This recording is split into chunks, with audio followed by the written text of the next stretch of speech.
sẽ tu rồi tổ rồi bé sẽ làm gì mà cái mình cái mình là hiền cái mình tùy cầu cho phúc thì chú cái mình tùy phát chuan mang tập lại có hấp tập ra một chia lại có phân cái gì mình sẽ mang tùy phúc thì idam cha em kamai thei lu tuk che sin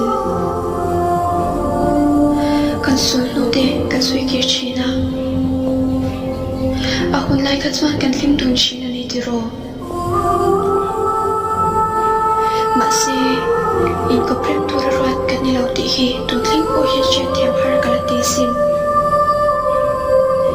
ite lo chuan kan nun hi rok moi moi a kamai ngoi ngoi che ni kim ang thau hian min ngai ve chinan chu ti ro